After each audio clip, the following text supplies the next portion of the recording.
పెళ్ళైనా పండగైనా వేడుక ఏదైనా పట్టుచీరల ప్రత్యేక వేదిక వారాహి సిల్క్స్.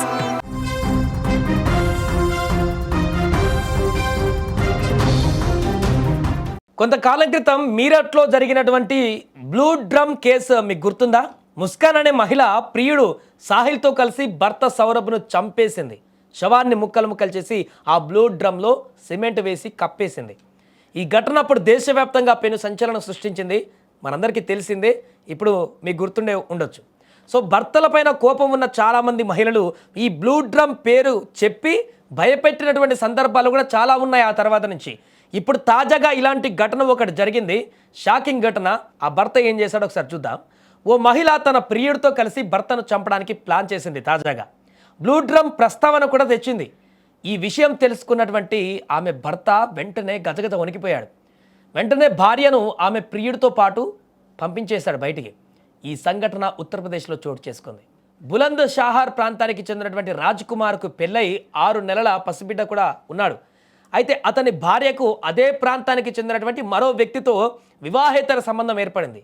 ఈ క్రమంలో గతేడాది పుట్టింటికి వెళ్తున్నానని చెప్పి పసిబిడ్డను భర్త వద్ద వదిలేసి నెల రోజుల పాటు ప్రియుడితో గడిపేసింది ఆమె. ఆల్రెడీ తిరిగి ఇంటికి వచ్చిన తర్వాత రాజ్కుమార్ ఆమె ప్రవర్తన పైన అనుమానం వచ్చి ఆల్రెడీ పసిగట్టాడు. ఒకరోజు ఆమె రహస్యంగా ప్రియుడితో మాట్లాడుతుండగా రెడ్ హ్యాండెడ్గా పట్టుకున్నాడు భర్త. వాగ్వాదం జరగడంతో ఆమె ఫోన్ను లాక్కొని పరిశీలించినటువంటి భర్త రాజ్కుమార్ గుండె ఆగినంత పని అయిపోయింది. ఎందుకంటే ఆమె ఫేస్బుక్ ఖాతాలో కొన్ని నగ్న చిత్రాలతో పాటు అత్యంత భయంకరమైనటువంటి మర్డర్ స్టోరీలు షేర్ చేసి ఉన్నాయి. దాంట్లో ముఖ్యంగా సిమెంట్ డ్రమ్ స్టోరీ అనే పేరుతో ఉన్న పోస్టులు రాజ్కుమార్ను వణికించేశాయి.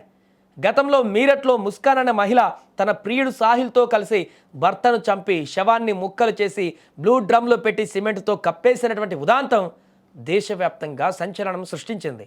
సరిగ్గా అదే ప్లాన్ను తన భార్య కూడా అమలు చేయాలని చూస్తుందని భర్త రాజ్కుమార్ గ్రహించాడు. ఆ చాట్లో ఉన్నటువంటి మొత్తం మెసేజ్లను చదివిన తర్వాత సిమెంట్ డ్రమ్ సిద్ధం చేశాను, నీదే ఆలస్యం అంటూ ఆమె ప్రియుడికి పంపిన మెసేజ్లు చూసి ఆ భర్త రాజ్కుమార్ ఒక్కసారిగా కంగుతిని వెంటనే పోలీసుల దగ్గరికి వెళ్ళాడు.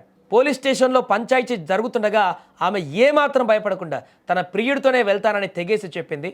సాధారణంగా భార్య అలా అంటే ఏ భర్త అయినా గొడవ పడతాడు, కానీ రాజ్కుమార్ ఆ భర్త ఎవరైతే ఉన్నాడో అతను ఏమాత్రం కూడా ఏం చెప్పకుండా వెరైటీగా స్పందించాడు.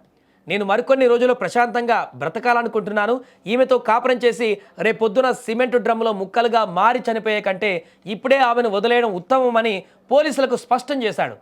భార్యను ఆమె ప్రియుడితో పంపడానికి తనే స్వయంగా అంగీకరించాడు. ప్రాణాలతో బయటపడ్డానన్న ఆనందంతో అక్కడి నుంచి వెనుదిరిగిపోయాడు. చూడండి, ఒక భర్త ఎంత భయాందోళనతో బతకవలసినటువంటి పరిస్థితి ఈ రోజుల్లో వచ్చిందో. కట్టుకున్న భార్యే భర్త కాకుండా అంతకు ముందున్నటువంటి ప్రియుడితో సన్నిహిత సంబంధాలు కలుపుతూ పెళ్ళైన తర్వాత పాపనున్నాక కూడా ఈ రకమైనటువంటి సంబంధాలను నెరుపుతూ కట్టుకున్న భర్తను చంపడానికి ఏ రకంగా వ్యూహాలు పొందుతున్నారు అనే దానికి నిదర్శనం ఈ ఘటన.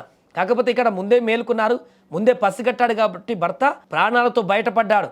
నాకు నా ప్రాణాలు పోకుండా కాపాడుకోగలిగాను, ఇదే నాకు చాలన్నట్టుగా భర్త కూడా ఆ భార్య చేసినటువంటి దారుణమైనటువంటి సంఘటనకు ఇలా గొడవ పడకుండా, లేకుండా ఇంకేదో చేస్తాం ఇంకేమో చేయకుండా అమ్మ నువ్వు ఇక్కడి నుంచి వెళ్ళిపోయి ఇంకా చాలా అన్నట్టుగా పోలీస్ స్టేషన్లో ఆమెను ఆ ప్రియుడితో పంపించేశాడు. హ్యాపీగా ఇక నా ప్రాణాలు నాకు బతికాయని చెప్పేసి తను వెళ్ళాల్సిన పరిస్థితి ఏర్పడింది.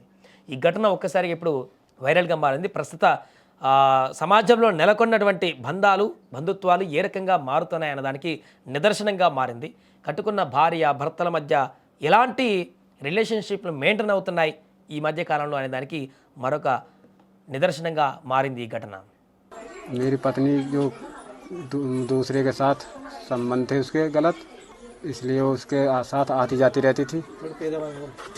1 महीने से वो यहाँ पर पहले जुलाई में चली गई थी मेरे को छोड़कर, बच्चे को छोड़कर 6 महीना का बच्चा था। जब 1 महीना उसके साथ रह आई थी, बोल रही थी कि मैं अपनी मम्मी के पास हूँ। इसलिए जब भी मैं उससे कुछ पूछता था यही कहती थी तुम्हारे पास कुछ सबूत है? मैंने कि मेरे पास सबूत ना है। मैंने कि तो इस वजह से मैं चुप लगा देता। यूँ कह नीला ड्रम और सीमेंट की कहानी, तो इस वजह से मैंने डर की वजह से वहाँ कंप्लेंट डाली। वहाँ से फिर बात हुई, चौकी पर गए हम। चौकी पर से जाकर उन्होंने ये कह दिया कि एक बार और देख लो, तुम्हारी बहन बेटी भी हैं, आपको ये काम नहीं करने की है।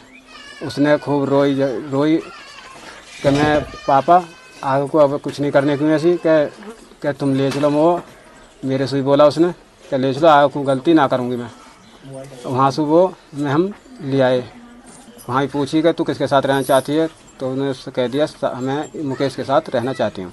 तो तुमने क्या बोला फिर? मैंने बोला जब इसके साथ जा रही है तो इसे इसके साथ जाने दो, मैं अपने हाथ से इसे इसके साथ विदा करता हूँ।